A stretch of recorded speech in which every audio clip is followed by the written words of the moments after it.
السلام عليكم ورحمة الله وبركاته كلنتي وعنا ورسين صاحب يا سودا وهذا مركله يا مقال كله وبرنامج كان يرى ورنت dadweynaha heer burco waa si joogta maalin kasta weydiino dadweynaha heer burco su'aalaha dadweynaha heer burco ayaan waxaan weydiin doonaa xukuumadda Soomaaliland ayaa gabi ahaan bashaacisay in ay joojin doonto hargeysa aan ku dhici doonin bandhig faneed ama wax loo yaqaan show sida ayadu aragtaa ayaan weydiin doonaa heer burco daawasho wacan magacayga Caatay la dhaawaa Caatay barnaamijka ku soo dhaweeyay waad maasantay su'aal quran weydiinaya waxa oranaysaa xukuumadda Soomaaliland waxa sheegtay inay joojinayso show dambe hargeysa ka dhici doonin sida aragtaa runtii waan soo dhaweynayaa beeshgaaga kale runtii way fiican tahay in lagu maamulo diinta islaamka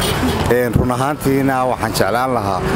wax kasta oo lagu dhaqaaqayo in loo eego marka ugu horeysa diinteena mar labaadka in loo noqdo dastuurka waayo dastuurku wax badan oo jiray ayaa jira waxa ugu badan ee lagu maamulo dalkana waa dastuurka marka runtii waa ray fiican in showiyada qaar la joojiyo laakiin showiyadii nimika waxaad moodaa in dhaqankeenu soo yara bedelayo oo aynu qaadanay dhaqamadii reer galbeedka marka inta laga sii wacyigeliyay fiican dhaqamada la qaatay showga laftigiisana loo tixgeliyo dadyoga fanaaniinta iyo dahaya dhaqanka hargeysa maadaama hoyga fanka 30 sano u dambeysay hoyga fanka Soomaaliland ka laga hargeysa hoyga fanka loo yaqaano hadii la joojiyo showyada show dambe ka dhici waay hargeysa fanaaniinta hargeysa ma filanaysa in hargeysa saus joog doonaan runtii ray ahaan aniga waxay la tahay hadii showyada la joojiyo inay fanaaniinteenu ay u guuri doonaan xamar ayna ka tagi doonaan caasimadii dalka marka waxaan oran lahaa fanaaniinta loo tixgeliyo showyada iyo barnaamijyada ay dhigayaan soo dhawaada magaca ku bilaabay burda media wala ku soo dhaweynaya su'aasha waxa koranaysa sayno ognahay hargeyso ah hoyga fanka ay waxa la shaacin gabi ahaan baan show dambe ka dhici doonin ka habaan ugu dambaynayo bal sadartaan horta madaxweynaha Soomaaliland waxaan ku leenahay madaxweyne haddaanu dhalinyarada nahay waxaan ku yiri horta wax kale waan ka aqbalaynaa laakiin xagga fanka naga marin madaxweyne fanku waa hargeysina waa hooyadii fanka magaalooyinka kale way ka wada joogsan marka burco kale berbero kale gobolada kale marka la eego magaalada kaliya cawiisiyada iyo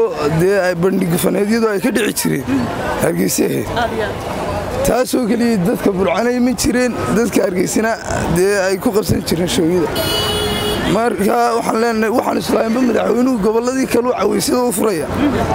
ismaan lahayn caasimadii ayaa laga xidhaya marka madaxweyne waxaan ku leenahay caasimada kaliya waxaan ku yiri cawiisiyada ku qabsan jireen taasoo kaliya noo furayda annaguna waxaan islaamay dhalinyarada ilka lagu furayaa maadaama dad talent ay ku jiraan wuxuu samaynayaa goobo tartan buu qabanayaa yacni wuxuu soo nooleynaya hibadii fanka ismaan lahayn laakiin madaxweynuhu maanta wuxuu dib dhalinyaradii ugu celinayaa bartii ay shalay toole ka cabanayeen marka madaxweyne halkaa maanta waxaan ku leenahay halkaas waxa weeye xagga dhalinyaradu lama taabtaan hadii gabi ahaan fanka laga joojiyo inay show qabsadaan ama bandhigyo ama cawiisiyo oo xukuumadda u suura gashay arintaasi ma kula tahay fanaaniintu ku sugnaan doonaan sidii hore u farxsan doonaan hargeysa ma dhalinyarada meel kale loo gacan haadinaya waxa jira dad doonaya inay Soomaaliland dhalinyaradeeda ay kala qaybqaybiyaan oo meel kale uga gacan haadiyaan marka madaxweyne waxaan ku leenahay dhalinyarada Soomaaliland maadaama ay jiraan qaar meelo kale uga baaqayo oo uga baayo le kale si dalkooda iyagoo imika ku qanacsan oo inta ay maanta ay nabadda ay xasiloonida iyo gobonimada ay haystaan iyo sharaftooda iyagoo ilaashanayo oo ku qanacsan hadii maanta aad tiraahdo madaxweyne dhalinyaradu waan ka joojiyay bandhig faneeyadii meelo kale looga baaqaya marka waxa laga yaabaa inay meelo kale ka digaan oo dad kale u yeedhaan oo dhahan wax alaaliyo xubaanti magasiinay marka dhalinyaradu waxaan leeyahay madaxweyne ilaali oo bandhig faneedyada soo noole oo halkii maanta taagan sarogo si qaad mooy dib ugu celin Axmed Cilmaleeya wadhoora way Cabdiraxmaan burda media ku soo dhaweynaa su'aal baan ku weydiinay oranaysa xukuumadda Soomaaliland waxay sheegtay inay joojinayso bandhig faneeyada ama showyada ay fanaaniinta hargeysa ku qabtaan hargeysa sadarta arinta waxaan u arkaa wax inay fanka ka soo horjeestay waxa weeye waxaan leenahay xukuumadda isbedel baynu eegaynaa inaan joojin markiiba bilowno oo waliba fanka ataagno fanku waxa weeye ka wax riday ee aragtiisa wax ku riday weeye waa rasaas waxaan leenahay isku soo jeedin waad arkaysaa maalmihii u dambeysay sidina bixida ay ku lahaayeen dareenkooda iyo aqoontooda waxa cabiraa waxa soo socda iyo waxa jooga marka xukuumadda waxaan leenahay halka ka dabci waa in waxa weeye fanka aanad ka hor iman bandhigyadooda aan anshaxayo diinta ka baxsanaan weynay qabsadaan aragtiyadooda wayna dhiibtaan baan anigu odhan lahaa kulli haddii la joojiyo xukuumadda u suuro gasho arrinkaasi fanaaniinta Hargeysa maxaad u filanaysaa ma sii joogi doonaan Hargeysa ma ku sii qanacsanaan doonaan maya wallaahi way yaacayaan way ka yaacayaan waxaan u arkaa inay ka yaacayaan caburis weyn iyo aad u xun weeye iyo xadgudub fankaa weeye marka waxaan leeyahay anigu xukuumaddu ma joogayaan waxa weeye markaa dalalkii awalba waxa weeye arsaas la dhacayeen bay doow yaacayaan taana waxa kaliftay xukuumadda Cabdiraxmaan Jacad ala leeyahay waxaana burda miiriyaan ku soo dhaweynaysaa su'aasha waxa koranaysa xukuumadda Soomaaliland baa maanta sheegtay inay joojinayso bandhig fanaaniyada ama showiyada fanaaniinta Hargeysa qabsadaan bal in fanaaniinta laga joojiyo showiyada Hargeysa ku qabsadaan soo aragtaa waan ku taageersanahay walaal maadaama fanaaniin kale oo Soomaaliyeed ay ficiltamaan oo iyaguna wadamadooda ay isku ficiliyaan haddii Hargeysa laga joojiyo showiyada iyo shaqooyinkooda u gaarka ma koobta in Hargeysa ku sii farxsanaayo Soomaaliland ma wixii dhaqan xunaa waan ka soo horjeedaa wixii Soomaaliland wax soo jiidayaan waan ku taageersanahay dawahay fanaaniinta Hargeysa intooda badan marna kulligood marka aynu eegno kulligood Soomaaliland bay difaacaan fanaaniin kale Soomaaliland ka difaacaan iyo dad kale afku soo weeraray xaq afku ku dagaalamaan haddii xukuumadda ay joojiso showiyada iyo shaqooyinkooda khaaska ma waxa weeye waan ku taageersanahay haddii Soomaaliland wax u soo kordhinaya ama fanaaniin ha ahaato ama wax kale ha ahaatee waan ku taageersanahay wixii wax u dhimanaya Soomaaliland waan ka soo horjeedaa dawaye haddii laga joojiyo u soo warta sidoo wada laga joojiyo suura qasab ma ayaan laga joojin anigu waxaan leeyahay ayaan laga joojin wixii Soomaaliland wax u soo kordhinaya ha loo sii daayo wixii wax u dhimanaya ha laga joojiyo burda miiriyaan ku soo dhaweynaya su'aasha waxa koranaysa maanta xukuumadda Soomaaliland waxay sheegtay in bandhig fanaaniyada ama showiyada fanaaniinta Hargeysa ku qabtaan ay gabi ahaanba joojinayso oo showka habboonka dambeeyaan u dhici doonin balse kala tahay adiga والله ريجس ما فينا ريجس ما فينا ها وخلاص هلو سيداي له تواي ديغ Soomaaliland ba ku dhisma fanaanimada wasida marka yaanu gudegdegi saashan ku dinay xoransa xukuumadda Soomaaliland ba maanta sheegtay inay joojinayso gabi ahaanba show dambe Hargeysa ka dhacaan iyo bandhig faneed soo aragtaa anu waxaan u arkaa in khalad tahay waayo mid waliba waxa weeyaan wixii fanka oo dhan in loo joojiyo qof qalad sameeyay fikrad qaldan baan u arkaa laakiin wixii qalad ku talaabsaday dalka iyo ma garanaysaa wax u dhimiskeena in kuwa iyaga talaabo laga qaado waa muhiim laakiin in fanka oo dhan loo joojiyo qof mar qaldamay anigu way la qaldanta haddii xukuumadda u suura gasho fanaaniinta maadaama Hargeysa ay showyo badan iyo bandhig faneed ku qabsadaan shaqadooda tahay sidee kula tahay Hargeysa ma si farxsan doonaan bay kula haddii Hargeysa ku qabsadaan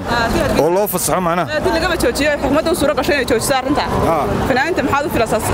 Hargeysa ma si farxsan doonaan maya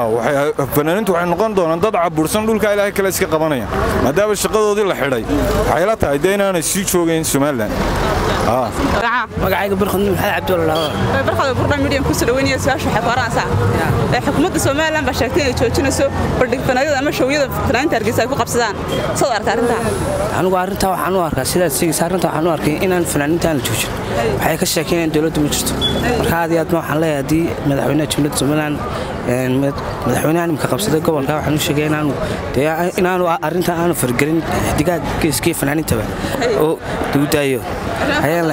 arrimaha faraha kala baxa baan leeyahay haddii isku sababtay in showda Hargeysa ka dhici doonin maadaama Hargeysa way fanka ahayd soo aragtaa arrinta showga muga burco ka dhacay show ma yina Soomaaliland kama dhici doono show dambe leeyahay soo aragtaa waxaan arkaa showga Hargeysa leeyahay Soomaaliland kama dhacayo Hargeysa burco Soomaa labadaba showga waxa leeyahay wayna burco lagu qabto showga Hargeysa burco lagu qabtay burco lagu qabtay wallahi saasan leeyahay مدوه يوسف ساشن كوديني حوالي حكومة Soomaaliland ba sheegtay inay bandhig fanaaniyada ama showiyada fanaaniinta Hargeysa ay qabsadaan ay gabi ahaanba joojinayso marta ma ka dhici doono bandhig fanaanid Hargeysa soo aragtaa taanu waxaan oran lahaa kulli fankaan anagu taageeraa xukuumadda ma taageer marka yaa la joojin ma oran lahaa fanaaniinta loo taageeraa anna waxaan isleeyahay fanaaniinta ku biirtido fanka gashi isaasaan leeyahay diba fan maleed ما أظن ده حسلي أتقش ذو وانكده عليه. كم يوم كنت سامع؟ إن شاء الله تقولين طبعا. أيوة. لا برا مليون كسروين سواء شو حكوا رأسا. حكومة Soomaaliland بوحش شاعسي إن بدك فناجد عما شوية فنانين تقبضان أي تشوفين سو صدرتها. والله وسان ورك وسيونا أكسب. ذلك في استهاد ضغط. بركة وحلا تعدم حكومة دولة إن وحكا قوانين الشرع وحكا قوانين. هلا تشوفيو. يا فنقود وحكوا دم في ذلك في استهاد ذلك وحكوا مريو دكتور sawda burcaalina sawda sawda haddii aan su'aal baan ku weydiinaya su'aasha waxay ku oranaysaa xukuumadda Soomaaliland waxay sheegtay inay joojinayso wuxuu shawiye Hargeysa lagu qaban doono maadaama Hargeysa ay fanka ahay haddii laga joojiyo shawiyada maxaad u filanaysaa maxaad sadarta aragtada horta waa khalad inay naga joojiyaan dagaal yar oo xagga ka dhacay xagga ka keenay inay naga joojiyaan waa khalad awalba Hargeysa si u shaqayn jirtay fankeedii u shaqayn jiray fanaaniinteedna u joogeen ayay u joogayaan aanay maxay toolay shawiyadeena ugu dhiganayna